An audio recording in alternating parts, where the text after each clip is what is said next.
Before you get started with this episode of the podcast, I just had to get on here and tell you, I'm an idiot. Austin's an idiot. Inside this episode, we do a bit of a trailer roundup. You know, we talk about Gladiator II, Agatha, F1, all the trailers that came out this past week. We also make fun of these ridiculous scoopers on Twitter who claim the Captain America Brave New World trailer would come out 2 weeks before Deadpool and Wolverine. Now, I'm sitting here at my desk editing said podcast. The Captain America Brave New World trailer dropped. We have trailer reactions on both of our channels, by the way, Rewatch Ryan and Burke Reacts. However, we're idiots. We don't know anything, and we are just with absolute confidence declaring that there's no way this trailer will exist in the world before the Deadpool and Wolverine movie. So I'm not taking it out of the podcast because now I just think it's funny that we're talking like this inside the episode. So please enjoy those moments, savor those moments, laugh, because we're just gas bags at this point. But it's a nice lesson, you know. We don't know anything in this life. All right, listen to here's the show. Here we go.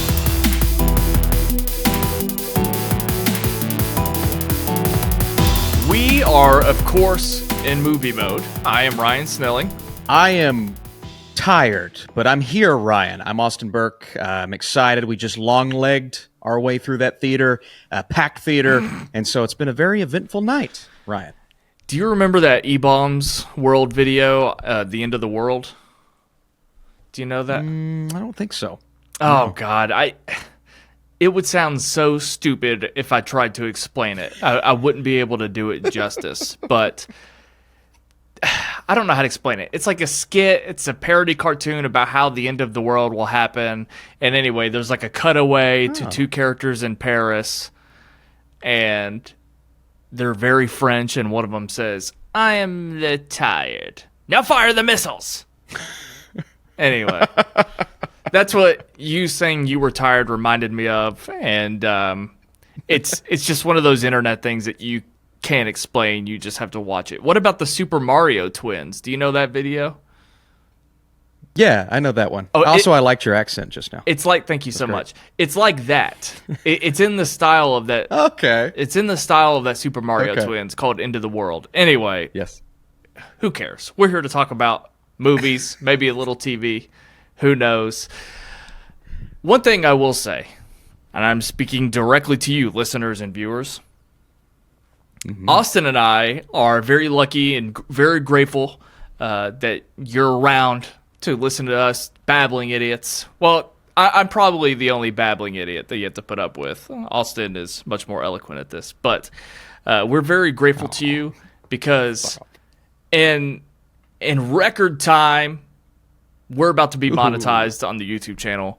And Woohoo. just to be transparent, that means that we're going to be able to make more content. We're going to be able to benefit more from it, but it also means that we can make you more content for you to watch. So we are talking behind the scenes as to what we can do for you guys, some live streams, and not to get ahead of ourselves, but we're talking about it. So we're also going to start doing some clip out videos as well. We're, of course, going to do the lengthy podcasts because I love that our audience is down with that. They listen and watch our podcast on YouTube, and that's fantastic. But anyway, we're going to do clip outs and things like that too. So you'll see a much higher volume of videos on the YouTube channel very, very soon. Do you have anything to add to that? No, I've been of the mindset for quite some time that the TikTok space and YouTube short space is taking over, and we require short form content. But I feel like the podcasting world is kind of making a bit of a comeback, and I love the fact that you all are willing to listen to us, or at least listen to me, for more than 60 seconds. But to actually be attentive to these podcasts and support us in the way that you all have, man. We have literally, I mean, he means it when we say record time. For all of our channels that we've ever done, the fact that we're almost there in less than 2 months is incredible, and that's all because of you all. So thanks, man. I mean, it really does mean a lot, and we're going to be able to do so much more because of that, starting in a couple of weeks with some big releases, man. I'm so excited to see what we do. Let's be real. It's our listeners, but it's also Kalki 2898 AD. It's the country of India that we have to thank here. It is. So and Kill, we have to thank Kill as well. Yes. So anyway, guys, we're excited. We love that you're excited, and let's review this movie, shall we? Yeah, I think we should. Well, actually, let's talk about trailers first. Let's do a trailer talk, a trailer roundup, just because so much stuff came out. I'm just gonna throw out the titles, and we can have whatever conversation we're gonna have. F1, Agatha All Along, Gladiator II, the movie we've seen a million times with Andrew Garfield and Florence Pugh. Yeah, go crazy. That's true. Where do you want to start? Wait, you didn't mention the Captain America trailer that came out, obviously, right? Remember that one? Did everybody fall for this? Guys, are you on Twitter following Can We Get Help Toast or whatever the hell Can We Get Help Toast? What is it? My time to toast. Give me my shining on toast. Yeah, that's it. My time to toast. Yeah, so if people don't know what we're talking about, one of these Twitter scoopers declared that we were going to get the Captain America 4 trailer. Would it have been this morning first? And then, Yeah, it was this morning, and then it was noon, and then it was the evening, and then they said, it's been delayed. How crazy is that? And when we say this morning, we're talking about Thursday the 11th at the time that we're recording this. So I'll be honest. I get those tweets from those accounts, and I always take them with a grain of salt. Sometimes they're right, and sure, I definitely had it definitely got my attention because I was ready to make a video. If we had to drive home from the theater, I was ready to make a video. At the same time, I didn't believe that we were going to get this trailer. And it's honestly not because I have a particular opinion on the account that tweeted it. It's the fact that it doesn't make any sense to drop it 2 weeks before Deadpool and Wolverine. Now, I'm not speaking to the fact that it doesn't make any sense for Marvel to release promo material when they already have another movie in the pipeline. Yes, of course, we've been used to that for 10 years. But I'm talking about all attention needs to be on Deadpool and Wolverine in these last 2 weeks.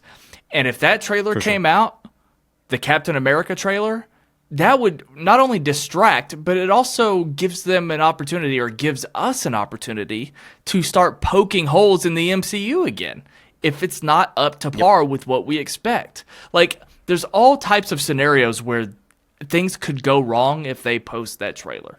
So the earliest I ever thought that we would get that trailer would be the day that Deadpool and Wolverine releases, if it happens to be the post-credit scene, much like the Captain America Civil War trailer was behind Ant-Man, right? Yeah. So, go ahead.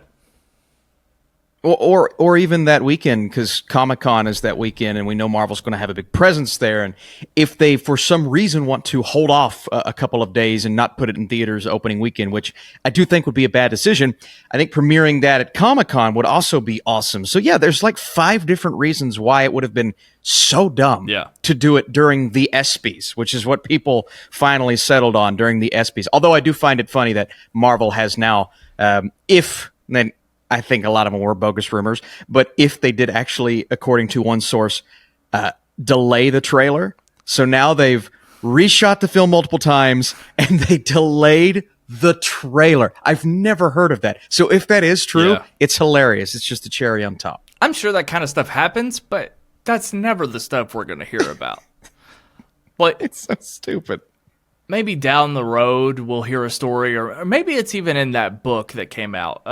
Grace Robinson wrote that book, MCU, like a year or two ago. I'm sure there's some kind of story that's like that. Like they were about to release the trailer with Spider-Man and Civil War, but then Tom Holland had the flu and it couldn't, I don't know, just some, that doesn't make any sense, but you catch my drift. And, I get it. And those stories are always fun, but when I saw that, and it's like, well, a week ago it was 4th of July, so you could have done it then too, but it's like, even then, why do that 3 weeks before Deadpool and Wolverine? Like, Dumb. Did you see the IGN article from the guy who watched like the first 30 minutes and reported on it? Not that specific one, but I've seen a lot of people have seen the first 30, 35 minutes on my timeline. I don't have it in front of me, so forgive me, but it's on IGN, I believe. And whoever wrote it was invited to a screening, 35 minutes, I think, is what he saw. And the point of the article was that he's been jaded about the MCU for a long time now.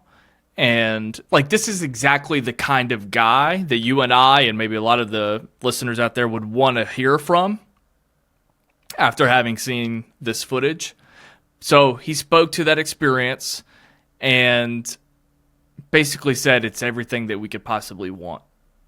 And he was like, as somebody who's just been so jaded and so disappointed and apathetic about the MCU for years, he's like, yeah, this is the real deal. And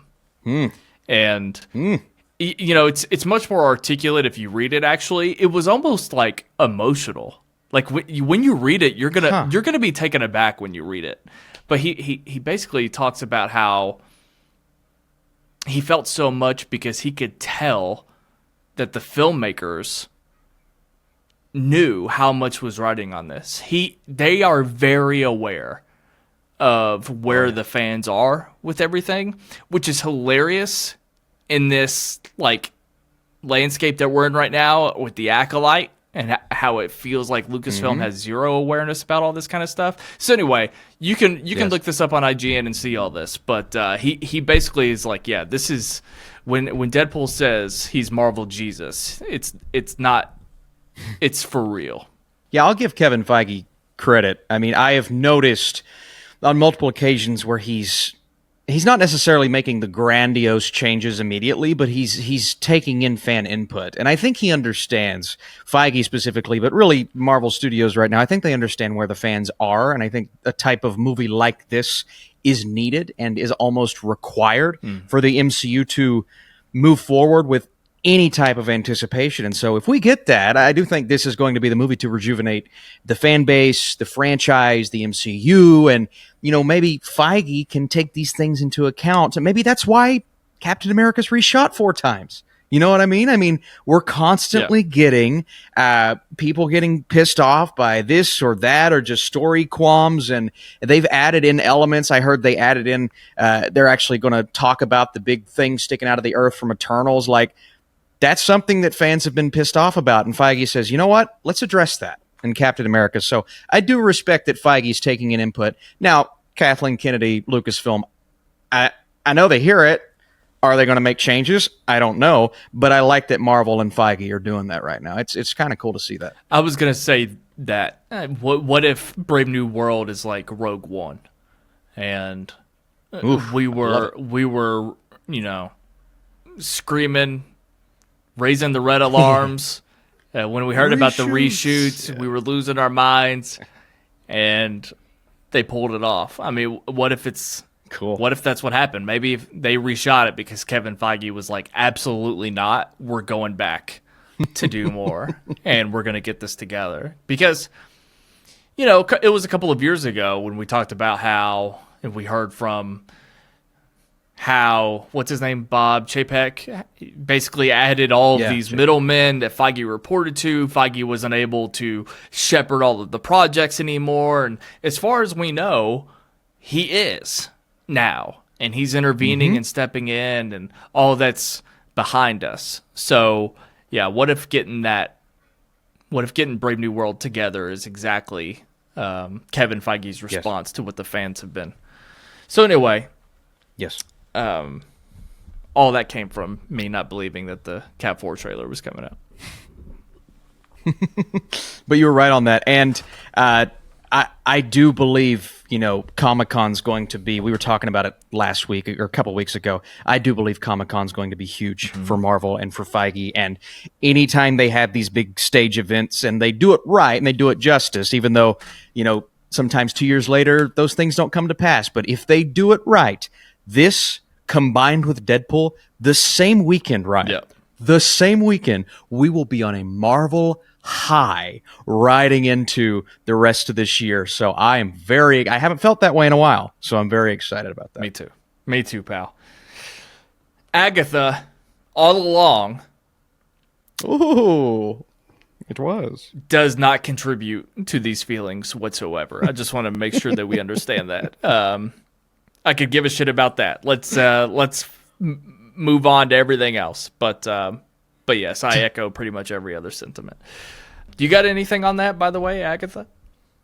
It was, admittedly, the trailer was better than I thought it would be. I still don't think, and I even said it in my video, I don't think it changes my anticipation too much. I just have to see the show at this point. I don't know if the marketing can sway me heavily. They maneuvered the trailer, or they put together the trailer in a way that made it way more compelling than I ever thought it would be. I'll say that much. But there's little things in the trailer that I see the Marvelisms. Yeah. And so they're trying to work around the Marvelisms and say, ooh, body contortion. But I'm like, they're going to make it a joke. So just got to see the show. That's where I'm at on Agatha right now. Isn't that so funny that the existence of this show is purely because of how hot WandaVision was like 5 years ago? Think about that. Forever. This show exists because we all thought this was going to work on Disney Plus with these TV shows. It's crazy. Yeah. It's crazy. And we've already aged out of it and move on. But they still have to release it. It's pretty crazy. So, anyway. It feels like they're about 3 years behind on this show. We're riding the high of something that has now hit a low, and that's never good. Yeah. And who knows? Maybe Agatha, I thought Secret Invasion was going to be excellent, and it was crap. And so maybe I think Agatha's going to be crap, and it'll be excellent. So we'll just have to see. You can see. I'm not watching this show. You can tell me. I want to watch it. I gotta see. I'll watch it. I'll watch the first episode for sure, just to see what's going on. Yeah. So I've been happy to come back to YouTube and to podcasting. I don't know, rekindled my love for pop culture and watching stuff, making content, blah blah blah blah blah. My least favorite thing so far has been the discourse around Gladiator II already. So much came from nothing. But before we start on this, I will say that I get the criticism, but that doesn't mean that I'm not exhausted, because it's also been overblown completely. It's one of those things, too many people think this thing. I don't know how else to explain it. It's just too many people believe this stuff. Yes. No, you're right. You're absolutely right. So, all right, talk to me about Gladiator 2 real quick, because we haven't talked about it yet. I think the movie's going to be fantastic. I just want to start there. I think the movie's going to be awesome. The imagery, what I saw in that trailer, nothing about this trailer told me this movie was going to be bad. The criticism is that they're playing a Jay-Z song. Right. That's the criticism. And I get it. It's 2011. It's a song we've seen a couple of times pop up in trailers. Sometimes it works, sometimes it doesn't. The discourse is, why are we putting these pop culture songs or these rap songs or whatever it may be in trailers where it requires more epic, grand, Hans Zimmer-esque type of music? And that statement alone, I agree. Right. I do wish we would have gotten the score in this trailer. That being said, I thought they weaved the song in for what they're going for, and they're going for appealing to the kids, even though this song's from 2011, so that's kind of weird. But what they were going for, I thought they were able to weave the song in well. I didn't hate that choice in this trailer. I usually hate the pop culture song. Super Mario Brothers, the Illumination movie, why are they using pop culture songs instead of the Mario theme song? Yeah. It's the stupidest thing I've ever seen. Now, some people are saying, oh, well, people have issues with rap. Why are they coming across in that way? You're acting, it's just pop culture songs in movies that don't need pop culture songs. That's always been my issue. Right. And I've had that issue with numerous trailers. For some reason, maybe it's just my hype for Gladiator, it didn't really bother. I thought about it for about 5 seconds. I'm like, that's a weird choice. Threw me off. I got over it. Okay. Why is the internet discourse surrounding every little thing right now, why does it all feel like it's starting to do what the Star Wars discourse is doing? And it's down to something so specific as a rap song in a Gladiator II trailer caused it to have more dislikes than likes on YouTube. That is insane to me. That is, I'm starting to get very worried about people on the internet because they've been on there too long. They're getting sucked into the little holes, and they're letting these small things agitate them, where if we didn't have the ability to communicate with each other like we do on Twitter and Facebook and Instagram and all these things, to where we can create these groups and have these big revolting, if we didn't have that, then I think it wouldn't bother them as much. But I think people just want to be bothered by these very small things. And I get it. It's something that's bothered me in the past. But there's no reason to say my comments section was crazy. Like, this movie's going to be the worst thing ever. Why are they doing this? Blah, blah, blah. And I'm like, all because of a song and a trailer? Like, we can say we don't like the choice and move on with our lives. And hopefully trailer 2 will make the right decision and put in some epic music. But man, I just think this is crazy. I think it's absolutely crazy. I don't get it. I don't know, man. What do you think? I have no clue.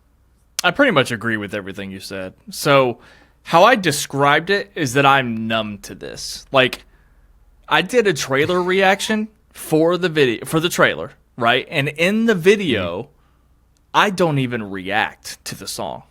And it wasn't me in the moment actively being like, I'm not going to address this. You all literally watched my raw, authentic reaction, and I never even mentioned the song. And it's not because I love the choice. I just was numb to it. I'm like, I've just seen these movie trailers do this time and time again. And I didn't even think to talk about it. So when I get online and see that there are people that are complaining about it, I get the complaint. It's annoying. But I'm also not the kind of person. I don't think I've ever disliked a video before. Like, I really don't. I've never, like, voted, to my knowledge, anything on Rotten Tomatoes. Like, as a fan user. I'm not saying you shouldn't, you can't. I'm just saying I've never done it personally. Have I complained on the internet via podcast and video? 100%. I've done that. But I've just never had these urges to thumbs down things or to go on IMDb and user rate. I've just never done that. So I don't always get everybody's need to do it, I guess is the best way to put it. So my take on it is that the trailer would have been better without the song, with great score. It still could have been epic or whatever. But for sure, I was so taken by the trailer, I think it's kind of silly that people are that upset. But then again, there are people who didn't like the trailer. There are people who complained about it showing too much, that it looked like a rehash from the... Like, there are legitimate complaints.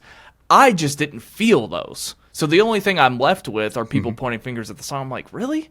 But if the song didn't start halfway through the trailer, there are people that are also like, oh, I was into it. I love the trailer, blah, blah, blah, blah, blah. And then that song hit. So it's like, it was just the song. You liked the trailer. You liked the trailer, but it was just the song you have a problem with. Like, I'm good with that. But I get confused sometimes. And it's just because it's the internet. Like, not everybody can make every single point all at once in one tweet, in one YouTube comment, whatever. And I understand that too. I mean, I barely get all my points across on a podcast that's 2 hours long. So I understand that, but I guess I just was surprised because I saw sharks in a pit of water and a rhinoceros charging Paul Mescal. Like that trumped the song. So, we talked about the discourse, but yeah, let's talk more about the trailer because I thought it ruled, man. It ruled. Yeah.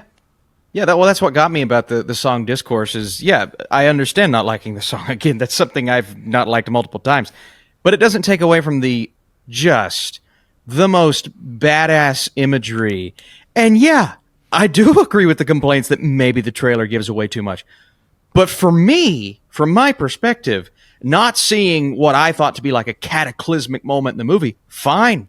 Give me another reason to go see this film. Because a year ago, I did not think we needed this movie.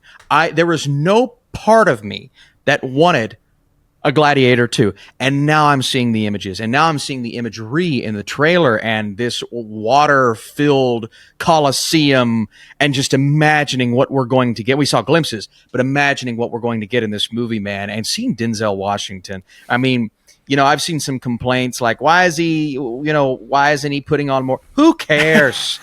Give me Denzel Washington in this setting all day, every day. I'm going to show up and I'm going to pay whatever amount of money necessary to see this freaking thing on the biggest screen possible. I said before the trailer, it was my number one most anticipated of the year. I'll say it after. It's my number one most anticipated movie of the year. And an oddly placed song is not going to take that away from me. It's just not. I guarantee the next trailer will not have a song. I guarantee it.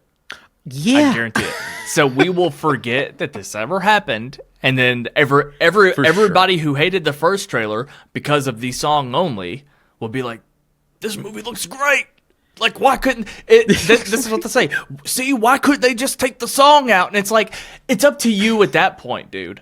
If you're saying, why couldn't they just take the song out? That's what we're talking about. It's up to you to already wrestle with those emotions, at least to the point where you don't have to dislike a YouTube video. Like, it's so weird, man. That's another thing too. We've been through this, guys.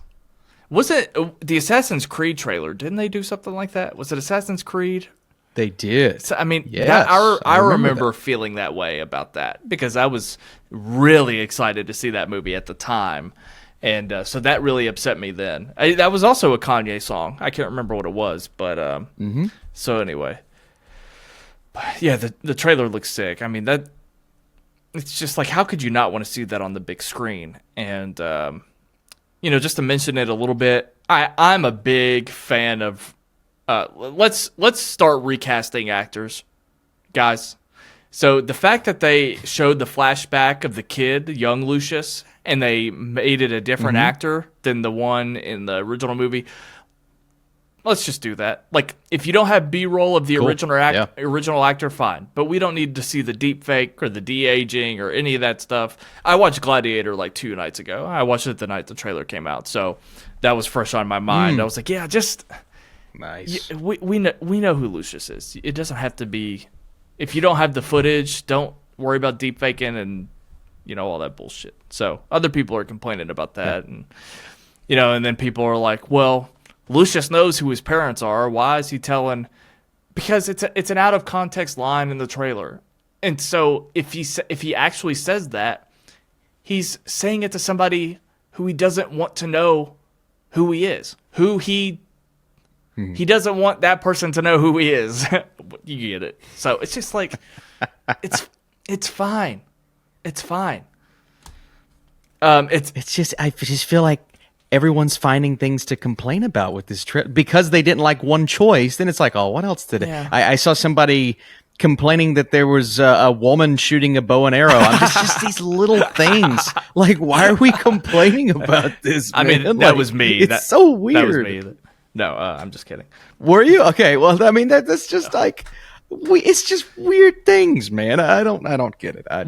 Who knows? What would you have done if you found out live on this podcast that I was one of the people who had an issue with the woman firing the bow? What would you do if your podcast co-host felt that way?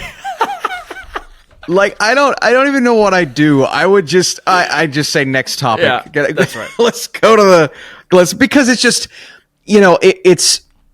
I feel as if the Gladiator II... I didn't know there were so many what are we calling them? Gladiatorites, the hardcore, massive fans of this franchise and the lore. Like, where did that come from? What? Yeah, I don't know. I mean, Gladiator is a wonderful movie, but I didn't realize that it was at the forefront of pop culture in 2024 still.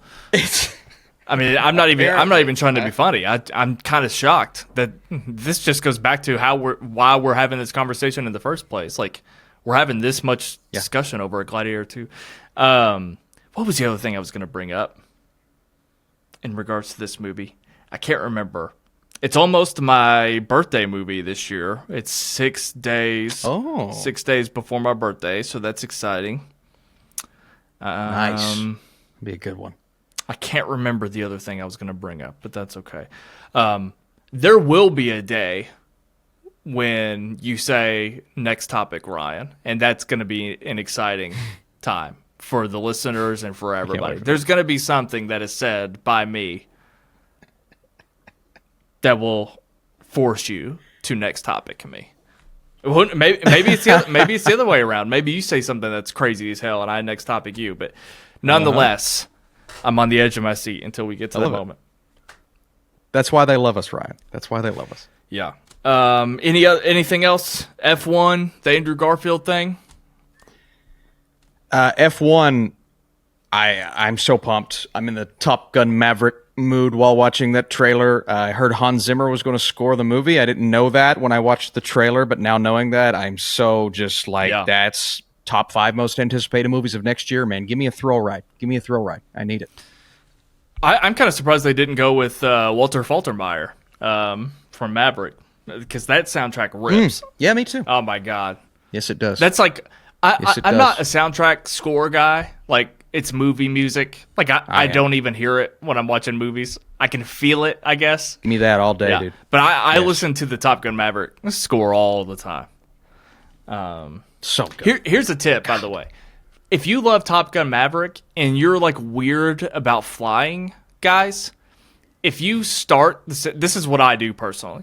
If you start listening to the score when you're on the taxiway, like right before as you're about to take off, I subconsciously think that what I'm doing is really cool and I'm not nervous or anxious anymore. Because like I don't like lose my shit on airplanes or anything, but they're uncomfortable. It stresses me out. I just want to get to the place. Like, a little scary. So it's not like I'm losing my shit, but if I start listening to that soundtrack as we start moving, it makes me feel like what I'm doing is cool, and it takes the fear out of it. I know that sounds silly, but it legit has helped me many times. I love that. I'm actually the opposite of you. I am a score soundtrack guy. My wife gives me so much crap because I prefer to listen to scores rather than songs. That's where my head's at this point in my life. I just love it's a lot of it's Hans Zimmer, but just love blasting it. And it always takes me back. Like my friend tells me this all the time. He's like, well, you have context for that. I don't have context, so it doesn't move me in that way. And I'm like, you know what? You're right. I think the context is what takes me back for some of these things. But when you put on Ludwig Göransson Oppenheimer, it's just like, who cares about context? It's just the most epic freaking thing you've ever heard. And so, yeah, I'm a score guy, but yeah, I'm with you on Top Gun. That's one that I put on more often than most, to be honest with you. In all my years of podcasting, the amount of times I brought up how I feel about the score soundtrack, it's probably on one hand, but I remember specifically my buddy Brando, who I used to podcast with on Sight and Sound and Watch Diary. Yeah. He texted me one time. I wasn't recording. He had been listening to whatever podcast I had recorded that week, but he had texted me privately and said, "Did you really just bring up the Dark Phoenix score of all things on your podcast?" That was, for whatever reason, the one time I was like, this score actually bumps.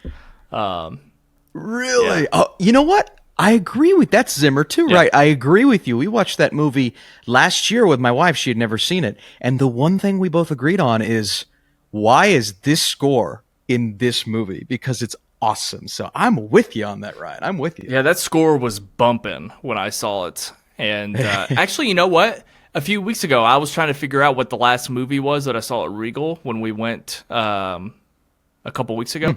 I think it was actually Dark Phoenix. I think it was too. I remember that. Yeah. So anyway, that score was bumping at the time, and it's because it had to overcompensate. So yeah, something had to be good. All right, guys, we're going to talk about Longlegs. We're going to do a non-spoiler portion, and we're going to do a spoiler portion. So if you haven't seen the movie, you're still good, but we'll give you time to hop off here when we're ready to talk spoilers. So if you've been following along, we've both been excited for this day, for this night. Mm-hmm. Mm-hmm. Pretty pumped. I'm not the biggest horror guy, but when I feel it in the air that something special is coming because of like the Letterboxd heads or the Twitter heads or whatever you and I are talking about, sometimes I get excited and I'm like, this is going to be the one that changes my life. And we bought our advanced tickets. We got the same screening, but we didn't sit together because the theater was packed. Yeah. Wild, right? For a Can't believe it. Thursday night, 7 p.m. Now, what I will say is usually when I see a Thursday night preview, I'm in an RPX or the Cinemark XD. So I'm in the bigger theaters.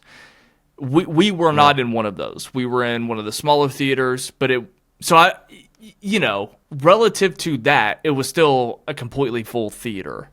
But I just want to make sure I make that clear because it wasn't an XD. But what were your impressions going into this? What were the hype levels? What were you hoping for? What were you needing? All that good stuff. For the longest time, until about an hour before this movie, I was expecting the scariest movie of the year.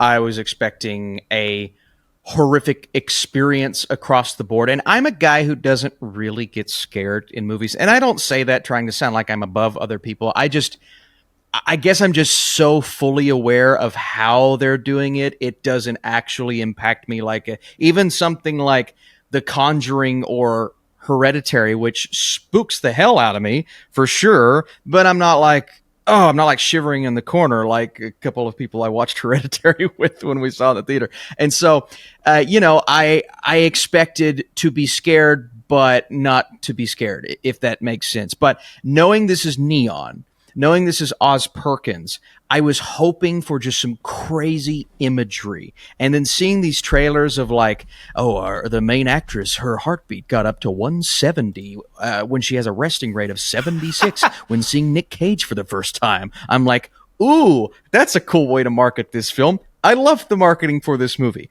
I did not want it to be misleading. I expected one thing going in, and the hype was as high as I've seen for any horror movie. I mean, it felt like the hype for Hereditary when that came out in 2019. That paid off, so I was hoping this would do a similar thing.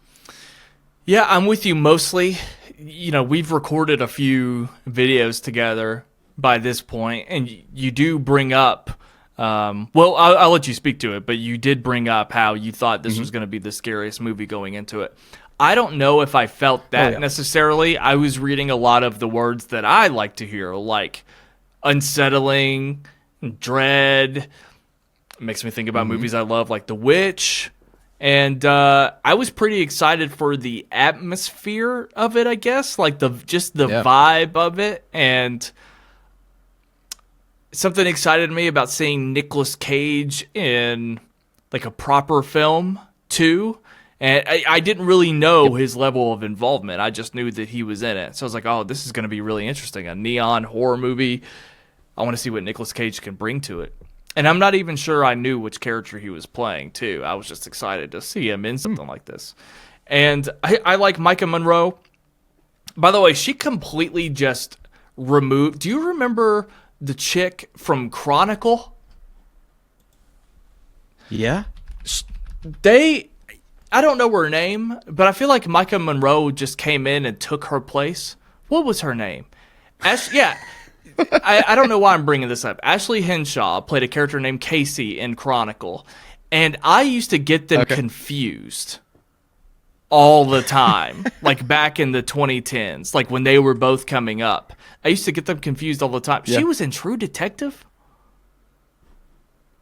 Interesting. What was that? That must have been season 2. I guess she was in season 2. It had to. Anyway, Okay. So, where did that girl go? Anyway, Micah Monroe.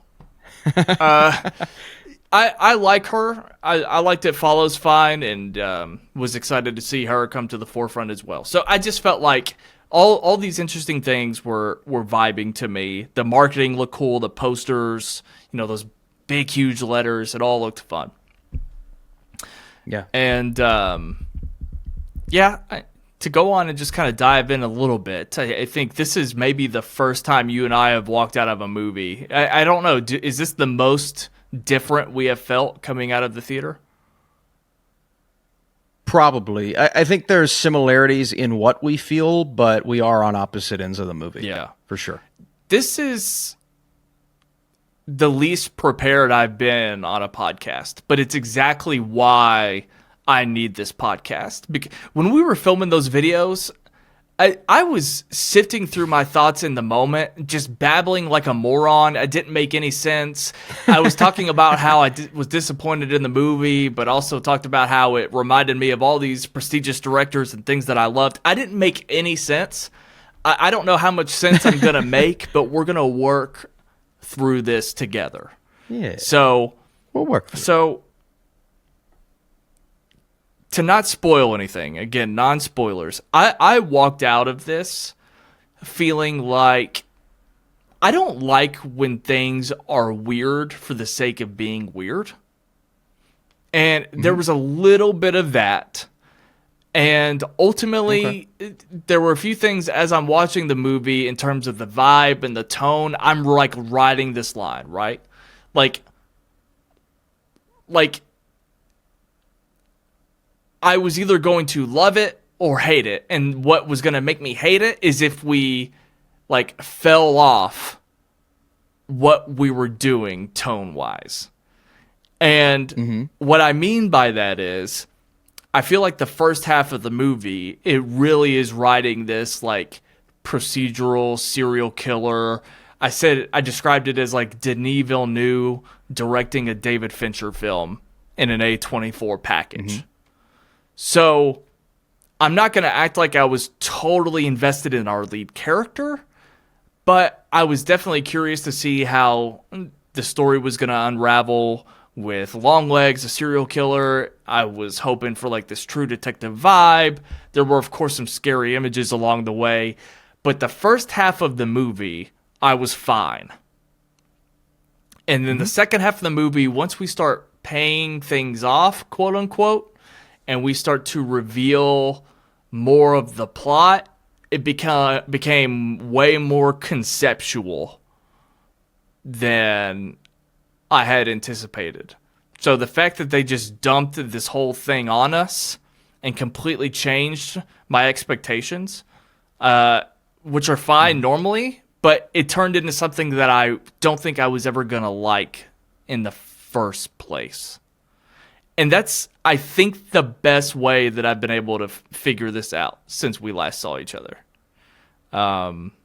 It's also very hard to say any more without spoiling, but I'll leave it there.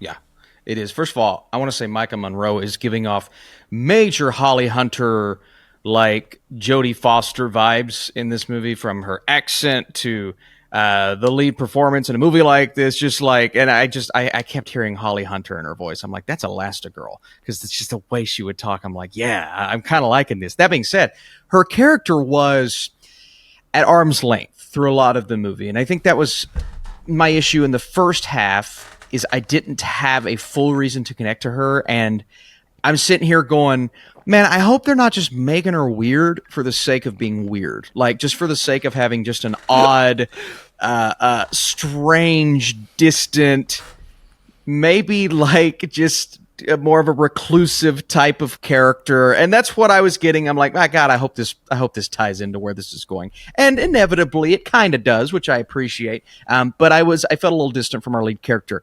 Now, the first half is interesting because it is very much a procedural serial killer. You've got her boss. He's telling her things to do, telling her places to go. She's going there, but you're not completely sure how she plays into this entire thing and what her role in uncovering these secrets to tiptoe around spoilers, is going to be. And that's the payoff that we get in the second half. Now, my complaint about the second half is different from yours. I do think it moves a bit quick through all of the things that they dump on us. Yes. But I was very happy with the things that they did dump on us because of the way that it enhances the first half of the movie and all of those little tidbits that we get, specifically with her character, whether it be the way she acts, whether it be a relationship that she makes early on in the movie. Like, nothing in the first half is not important to the second half of this movie. Everything serves a purpose, which I like. And everything ties in the third act, which I like. Now, do they dump it on a little bit quick? Yes, but at the same time, I love the 90-minute runtime.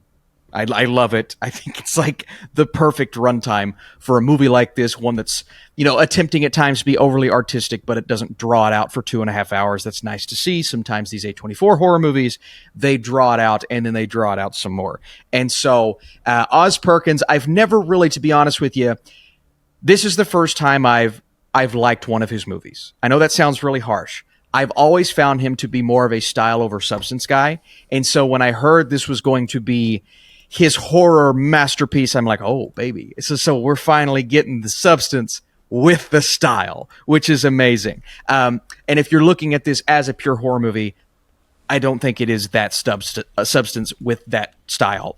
And I think a lot of people are going to walk out disappointed. I expect this cinema score to be low because I expect audiences to be very divided and not get what they were looking for.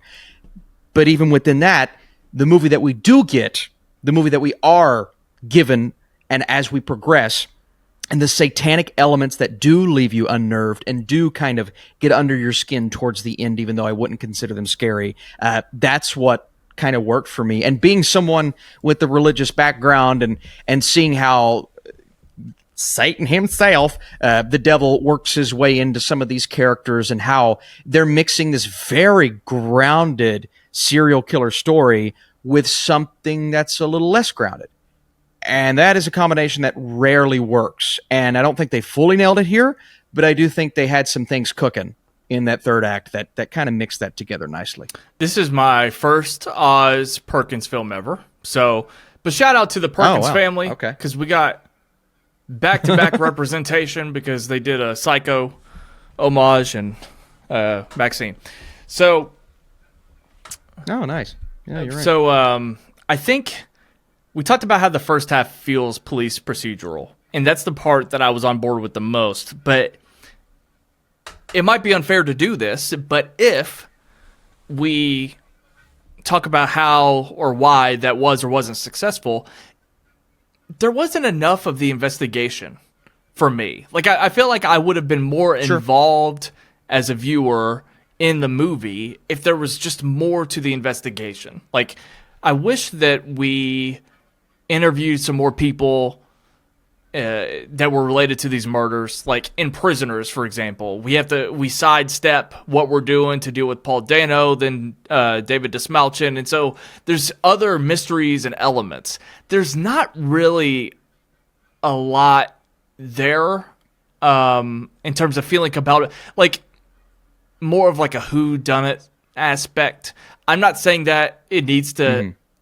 It didn't need to happen at the risk of lengthening the movie more, because I do agree that an hour 41 minutes, that was a sweet spot.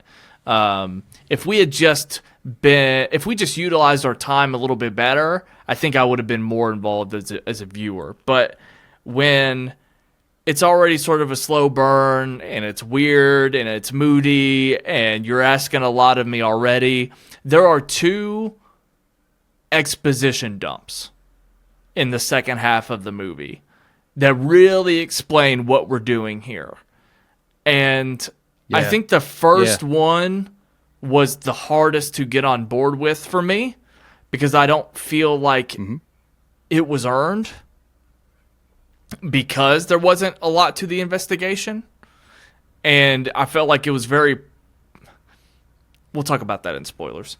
But the ending scene this big, epic, intense climax happens, and like there's an exposition dump like right at the beginning / middle of it, and I think it takes away ultimately, and I think that's one of the scenes that I think solidifies why people are going to love this movie. So this just comes down to my subjectivity and my preference, but I felt like the fact that we were still taking time to sort out what we were doing in those moments. There's a version of that scene and a version of this movie where I would have been throwing up on the floor because my stomach would have been churning. And on paper, it's a pretty intense moment. And I think it's going to be a scene that pays a lot of stuff off for fans. Like I said, I think the scenes that I'm speaking to are also why people love the movie. I just can't get on board. But I know it's annoying to listen to, but if you've seen the movie, you can kind of get what I'm talking about. But we'll go in more in the spoiler territory. But shout out to Blair Underwood. I mean, that dude, it's like one of those things where like that character could have been played by any actor. So if it could have been played by any actor, why not get somebody reliable and underutilized like Blair Underwood? Yeah. Like that guy hasn't aged a day since I've had conscious life. So good for him for getting this movie. Dude. Yeah, I do think it's interesting though that you're right. I mean, there's some moments in the end where exposition is an integral part of your understanding of what's happening. But then I think of other movies in this, or trying to be in this specific genre in the past, that have just left me so confused at the end and angry, and I would have wished we would have gotten an exposition dump. And I know I often complain about exposition in movies, but I think of other very similar examples of like, God, I wish I would have just understood that a bit better, but I didn't really have any questions at the end of this movie. I think that's one cool thing that I rarely say about these artistic horror films is I never, like maybe the process of the investigation, but knowing who was doing what and what the ties were and what the connections were, I had none of those questions, and I completely understood. I just had to get on board with the satanic element of it all, and it's a very grounded film. Maybe some won't choose to be like, oh, well, that fits in a movie like this, because maybe it won't for a lot of people. But in that way, it reminds me of a movie like Zodiac, how Zodiac just maybe didn't utilize exposition on this level, but revealed things to you and gave you things towards the end of the movie that allowed you to feel satisfied, where if they didn't do that, they didn't give you those moments, well, then I would have sat back and said, wow, man, I wish I would have known a lot more than that. And with the procedural thing, I'll give that to you for sure. But maybe this is a film that disguises itself as a serial killer thriller when it's really a character study of Micah Monroe's character. I mean, this is even though she was at arm's length at the beginning of the film, it is really all about her. From start to finish, it is all about her. And I'm just kind of thinking about this as I go, but I'm starting to think Oz Perkins wanted her to be the focus so much that he chose not to dive more into the details of the actual murders themselves and just said, we're going to give you her story from start to finish, and where we end up, you're going to understand that she is even more connected to this than what we thought at the beginning. Because if there was no connection between the investigator and the murders, then I do think we would have gotten a lot more of the procedural mind hunter aspect of this movie. But there's such a deep connection between her and what's going on. I think that slowly becomes the focus, and it becomes almost a full-on character study by the end of the movie, all about her. And that I didn't expect that at all, especially in the first act of the film. You're right, but I didn't feel it. I wasn't that invested and engaged in her story to begin with, and then the more that we learn about her and the concept and the ideas, it did not feel earned to me. I don't know if it's because I went to the bathroom at the wrong time or if... You did. I was going to tell you that. You went to the bathroom when, and I won't tell you exactly what happened. We can talk about it in spoilers, but when they go from one big moment to another big moment, and you left, and I was like, oh, Ryan. So I was just... okay. We could talk about that later. All right. Well, but I think that's the biggest issue for me, is that I was not involved in the main character. So everything that the story ended up becoming, I didn't buy, and it didn't feel earned. And again, this is exactly why we need to have discussions like this so that I can work this stuff out. But sure. Look, at the end of the day, I'm thankful that I didn't hate it by any means. Like, I'm not pissed. I'm disappointed. Yep. I'm disappointed because I wanted to walk out of the theater with the way that I felt about Maxine. Like, I just wanted to be riding a high about something that I enjoyed, even if it was a great theatrical experience, like A Quiet Place, even though I'm kind of, whatever about the story. It's like, I wish I had something to revisit. I wish I had something that I felt like I could recommend to people. It seems like the internet's going to do all the recommending for me anyways, so I'm good with that. But, like, I don't have anywhere to take this. So that's why I'm disappointed. Yeah. I wish I would have been a big Longlegs fan. But,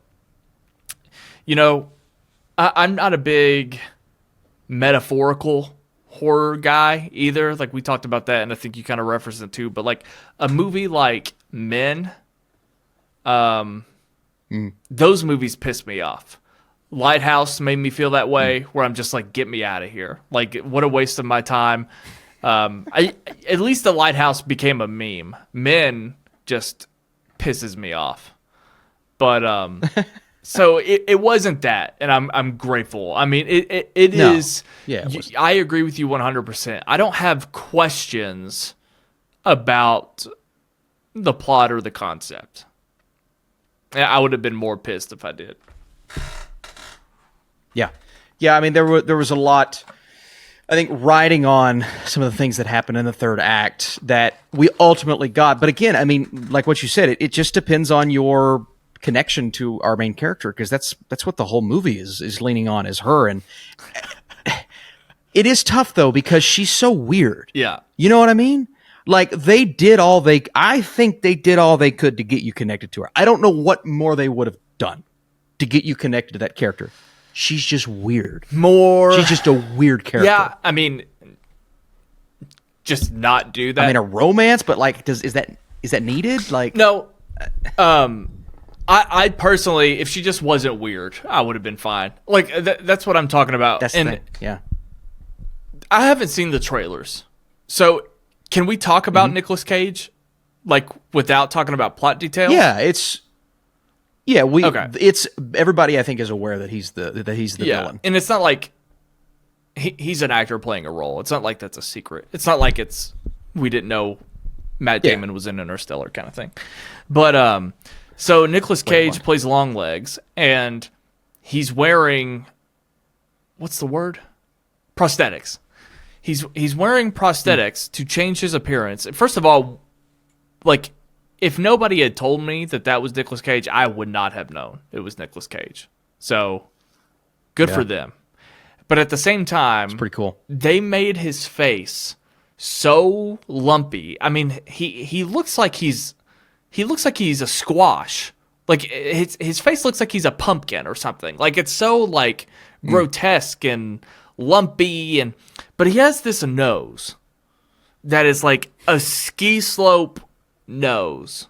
Like, I don't know how to explain it, but there are things like that really annoy me. I know it sounds stupid explaining it because it's just a little detail, but like, they made him look like not a real person, but he's playing a person.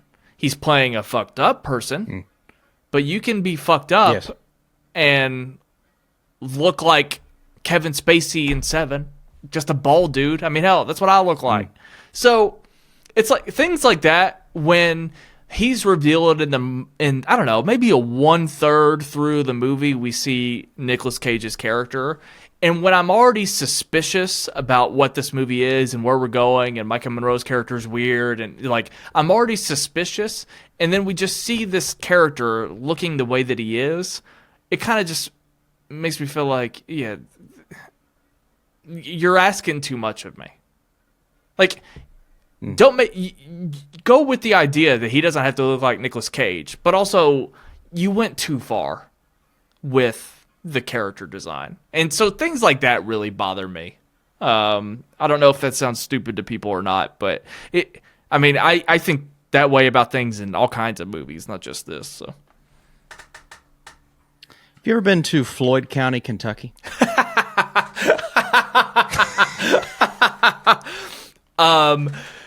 Well, to support what you're saying, as somebody who lived in Arizona for 3 years and completely forgot what people looked like in Kentucky, I will say that, like, I went from being around 10s all the time in Arizona to like 3 to 6s, and I'm not hot stuff. Like, I've been there. I'm from Kentucky, like, but people are significantly worse looking in our state compared to some other states.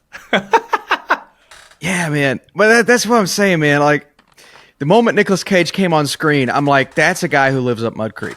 Like, that's a guy who lives up Mud Creek. He looks like, and I love Mud Creek. My grandparents live up Mud Creek. My mom was born and raised up there. But I'll tell you what, that looks like my grandma's neighbor that lives down below her. I'm telling you that right now. So I had no issue with the way he looked. It's because I've seen people. I would get on board with the lumpy face and the skin texture, but it was the nose that took it too far. The nose bothered me the most. Like, literally, it was like, it looked like how Dragon Ball Z noses are drawn. Like, and that's the best way I know how to explain it. But like, this section here was just like it's like a flat surface, but it like goes out to here, and then it kind of like, that's the best way for me to explain it. It looks like a Dragon Ball Z nose, but it's so extra. I don't know. It's just like, come on. Yeah. Maybe he was so satanic he messed up his nose and cut it open or something like that. It made me forget all about the Bradley Cooper Maestro nose. Like, it's like, it makes them look like they knew what they were doing. Anyway. Yeah. Yeah, that's fair. That's fair. No, I didn't really have an issue with the way he looked. It was more for me, again, these expectations of, I just think of that, first look at Nicolas Cage and how horrifying he is. I just think of the marketing. And I feel as if this marketing, while it's been good, we didn't get the product that they were promising. That's the issue here, is great marketing, but the movie isn't that. And so I just think that's going to throw so many people off when they see Nicolas Cage in this movie. And while I think he's great in the film, he does have some Cage moments. There are some Cage-isms they work, though, to his character. I think they work. Exactly. Yeah. They work, but are they the most terrifying thing you'll see in 2024? No. Absolutely not. Disturbing, but not that. And so I think that's where, I kind of start to go off with this film is it delivers something interesting, but not what everyone will expect it to deliver. And I think that's going to cause a very divisive response when actual audiences start to see this film. I even had a text after this movie was over. He said, "Hey, man, is it the scariest movie of the year?" And I'm like, oh, man. And that's just a guy who maybe sees 2 or 3 movies a year saying that. And so, John Flickinger. Oh, boy, it's going to be rough. Okay. Oh, no, it wasn't John, but John, I'm curious to see what he thinks. He's going to text me after his. I was making a joke that Flickpick doesn't watch movies. Anyway, I didn't get that. Speaking of divisiveness, John, that's great. So Rotten Tomatoes, at the time we're recording this, 92% critic score, 65% audience score. Wow. There's only like There we go. There's only like There we 50 go. plus ratings for audience, but Okay. great story that falls in perfectly with the cast, Richard, and everything's just great. That's a 5-star. All I can say is that was an okay movie. Jeez. All right, very good. I didn't like this movie. All right. This movie will stand the test of time and on par with Silence of the Lambs. All right, take it easy. This is the worst movie I've paid to see this year. Yeah, all over the place. Just Wow. Yeah. That's what I expected. So what happens? That's what happens when you build people up to think that they're getting a certain thing. And it's the studio, but it's also these early reactions, man. The hyperbolic statements, and I have been guilty of this before. Okay. I've tried to cool it over the last year, but the hyperbolic statements of every movie being the scariest or the greatest or the most fun or the most phenomenal, like, you just got to take it easy with these types of things because you're going to get people's expectations so different than where they need to be. I don't know. Yeah, I definitely agree. We talked more about the verbiage of everything when we were together earlier, and I agree that it just didn't describe the movie well. Like it's not exactly fitting, No. but at the same time, it's almost like, how do I want to put this? I think it's good that enough people went out to see it because it is unique in the way that, like, you know, there are some horror movies that come out and they just feel like they're made in a factory. Like Smile. It's like, yeah, remember when we did this already with The Ring or It Follows? Like, it's or it's just like another Nun movie, or it's like, this one I think is unique. You want some examples? Do what? Let me give you some examples. Let me give you some examples from this year. You ready? And I'm scrolling all the way down to the bottom of my 2024 list, people. Imaginary, Tarot, Founders Day, Night Did you say Swim, tarot? The Watchers, Tarot, Tarot? Like Tarot. Is it tarot? Is like it tarot? cards, right? Is that what it is? Okay, there you go. What else? Next topic. No, I'm just kidding. Mea Culpa. That was kind of a horror movie. Just like I'm sorry. The Strangers Chapter 1.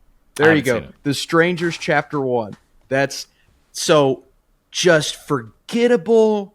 The most generic, like, nothing burger movies you have ever seen in your life. And I just listed 6 or 7 of them this year. And so at the very least, I'm with you on this film. At the very least, it's at least distinct. Whether people are going to respond to it or not, we'll wait and see. But it's distinct. It's different from what we're normally getting in this genre. I respect this movie, but it wasn't my jam. Fair. It wasn't my jam.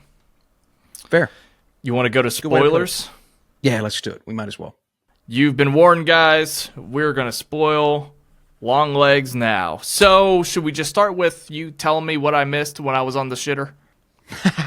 Yeah. And so it wouldn't have confused you at all. It was just Longlegs very willingly giving himself. So he walked all the way to the middle of this bus stop, and the police were aware of where he was going to be. And so they all it was actually a really cool scene. They all surrounded him from different angles, and he just willingly, he had all of his bags packed.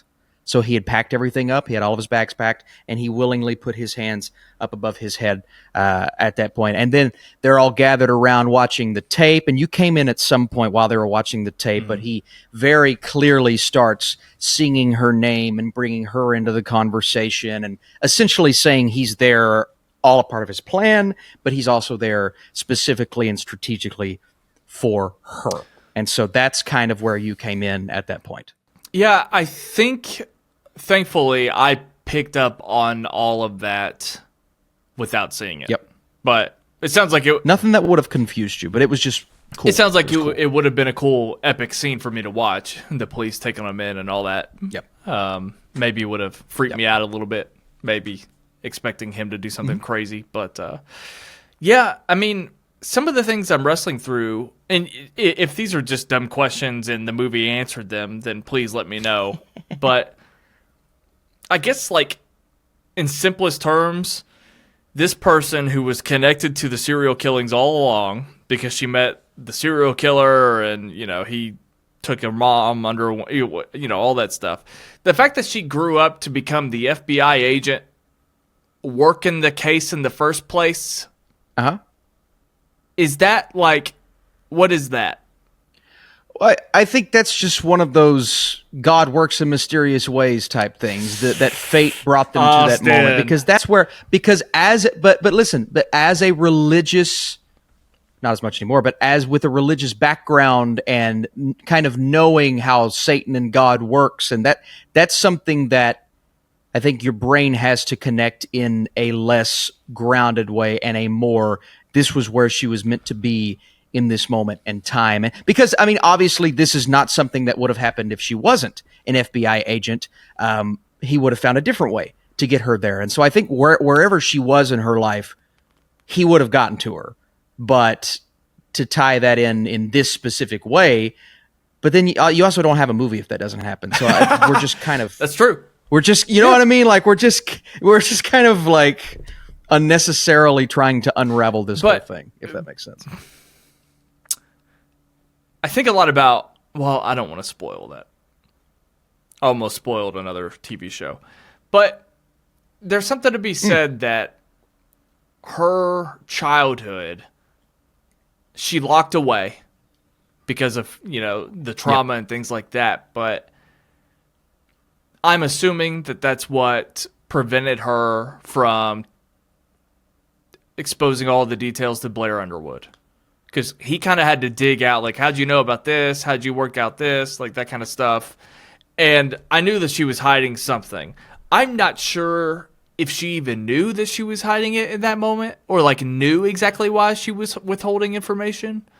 But I don't think she did, because I think there's one point when, I think it's when they're going on that big montage where she's doing the big exposition scene. She says something about we like somehow made you forget, or you forgot, or you tucked that away and don't remember it. Something about her not being able to recall those things, like she saw it, but she didn't actually see it. And so she just has no memory of it. And so that was part of that big exposition. And I'm 100% okay with that. My main issue is just how we unraveled it in the moment. But sure. And I don't know how I feel about her mom doing it the whole time. It's like, yeah, we got inklings that she was kind of off for a rock or two, but it was kind of like, those were the scenes that were frustrating just because I thought all of their conversations were weird, which that goes back to like the weird for the sake of being weird argument. There is obviously an explanation and a justification, so it's like, I also didn't like the explanation. So that's why I was just like never on board with the mom thing. There were definitely intense scenes. Pretty much any time a gun was drawn, I thought it was a good scene. Very intense moments for sure.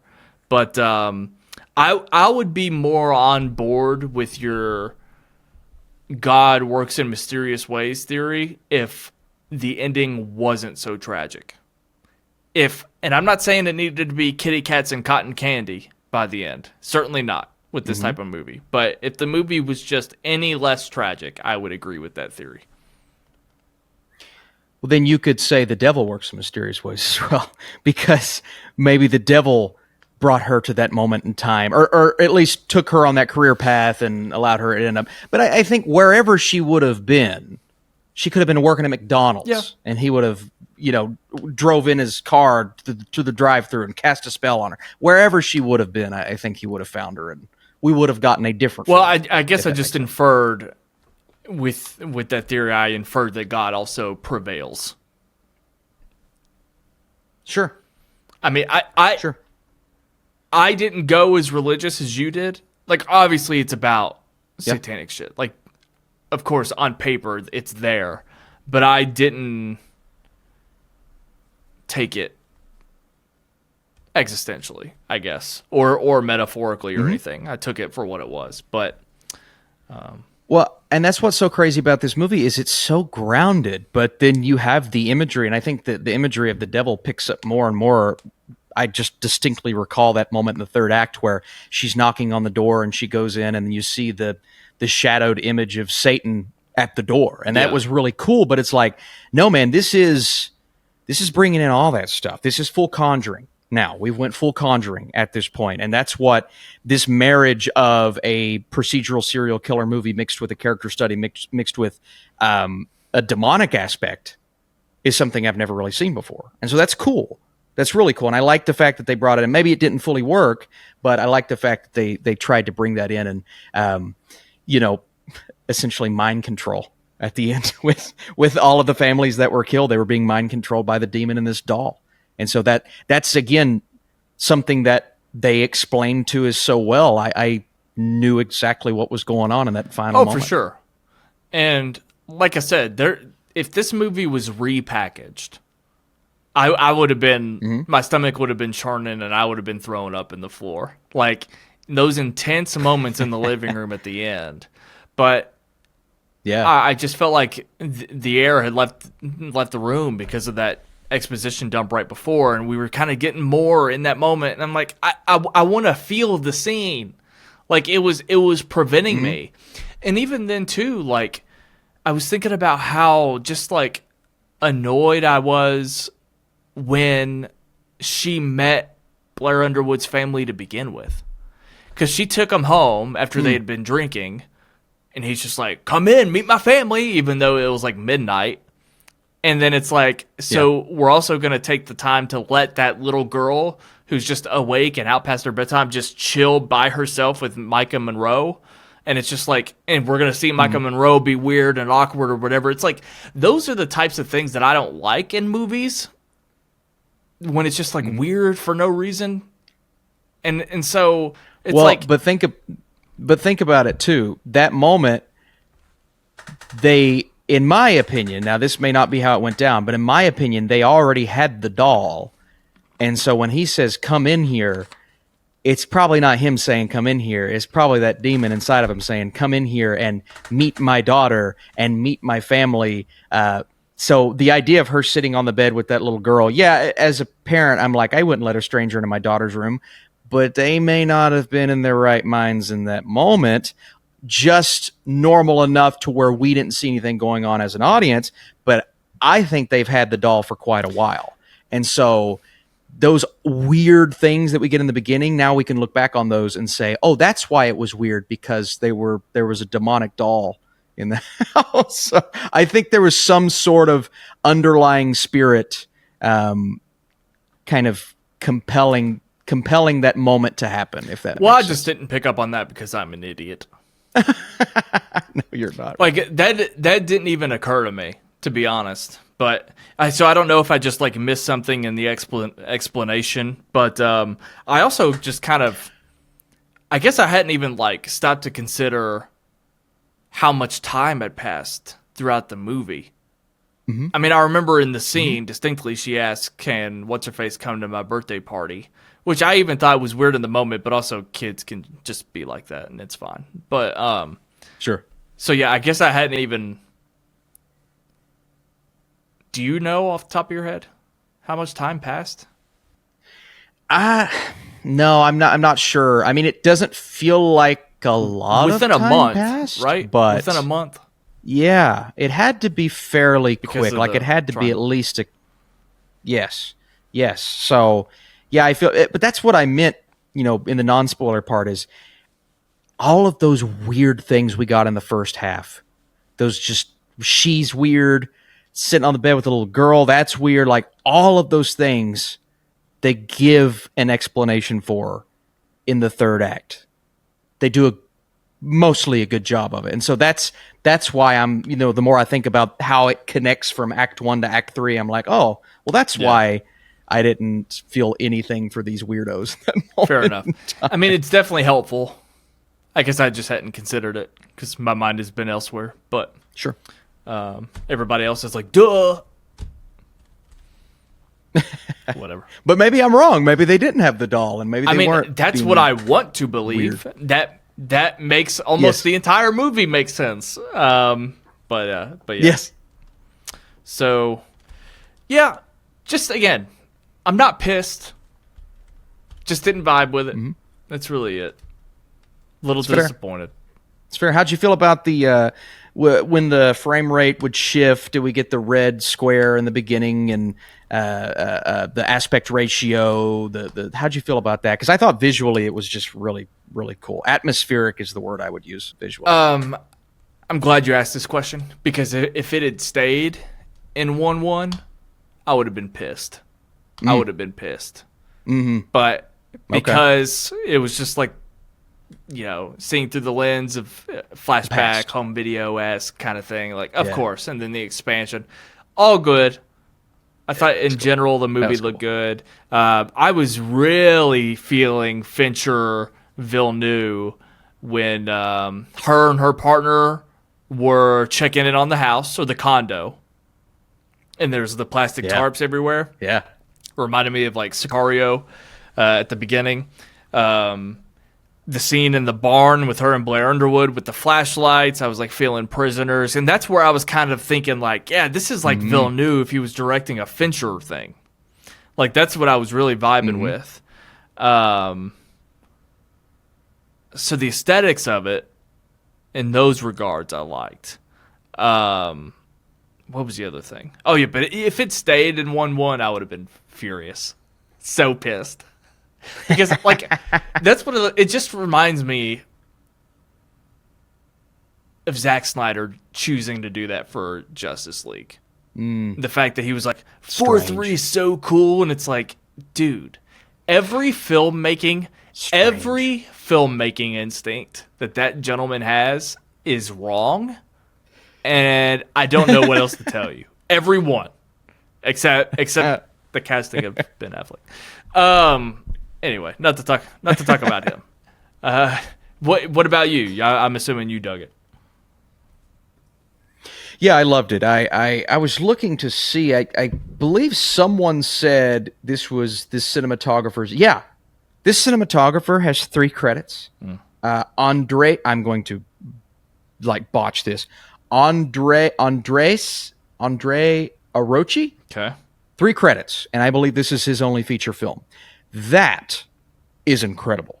That is so impressive because I'm with you. I got Denis vibes. I got Fincher vibes. I got all of those just gorgeous, so well shot. I mean, the tracking shots with the cars following behind them, just the way those are shot. Even looking up at our character in the car windows, that opening. By the way, the opening where the guy gets shot, I thought that was awesome. By the way, that's the brutality I think I was looking for throughout this entire movie, which we ultimately didn't get because it goes in a different direction, but I just thought it looked phenomenal. This is the type of serial killer look that I prefer, and it's so cinematic, man. And the aspect ratio change from past to present, how they went from that to that, and then they went back to that later on in the movie, and I just thought that was really, really cool, man. It had, aesthetic-wise, atmosphere-wise, it had all of the makings visually to be like a classic all-timer. It's not that, but just the way it looks, it had that formula. I think we've covered pretty much everything. We did good. And that's the thing, like, this movie doesn't need ending explained. Longlegs. Let's explain what... No. It doesn't really need to be explained. And you may ask, well, what happens after the credits? I don't know. Don't ask me that question. I don't know what happens after ending the explained video would just be the scene that we got in the movie. Like, that explains. Yeah. It's like the exposition scene. It would be plagiarism if we did it. So. Yeah, you're exactly right. All right. Well, that does it, I think. It's interesting, and I am curious to hear what our viewers think on YouTube. So if you listen on the podcast feed, God bless you, because the ad rate's higher. No, but go to the YouTube channel and comment down below. Let us know your thoughts and feelings. I am actually extremely curious what everybody thinks of this movie. Am I in the minority? Please don't let me be, but I could be, and that's all right. I've been there before, and I'll be there again. Vice versa. If you're a YouTube viewer, please subscribe to the podcast feed just in case you might need us on a road trip. Don't worry about it on an airplane because you need the Top Gun Maverick soundtrack. You are going on vacation, so I hope you have a blast. And when you get back, we'll be talking about a movie that will probably have us fist pumping. Right? Yeah, I hope. Gosh, I hope, man. I plan to see Twisters as early as I can while on vacation. Okay. So when we get back, the second I get back, we'll be podcasting about that. And so there won't be too much of a delay on the podcast, just maybe some delays on the personal channel because I'm going to be at the beach. Hell yeah. Well, you enjoy yourself. You deserve it. And Thanks, don't think too hard about movies. What if the stupid Captain America trailer dropped next week? First of all, that would be a terrible decision. But man, then you'd be thinking about making that video, and I'd have to. Well, of course, I'd have to. I remember our first vacation my wife and I went on together. We did. I think you know what it was. It was our sausage party trailer. We did a reaction to Sausage Party. First vacation we went on, and then I think we did 3 trailer reactions during that vacation. So I used to be a lot more committed than I am now. Hopefully that's not the case this week. We'll see. I went on vacation to Gulf Shores with my family, and I recorded whatever I was doing, Collider Afterthoughts, while I was in the condo in Gulf Shores, Alabama. I did an episode of Wow. After Schmo or Afterthoughts or whatever the hell it was at the time. But yeah. But anyway. All right, guys, we love you. Like I said, we are grateful. Yeah. We've got stuff in the pipeline. We're excited. More Indian movies too. Check out that freaking movie I did a reaction to, by the way. Tongalan or Tengalan, I don't know. It's sick. So go to my YouTube channel, Rewatch Ryan or Reboot Ryan. It's on both. But watch this trailer. I'm speaking to you, Austin. It's dope. Okay. Anyway, I'll do it for sure. See you later. Bye. Good night.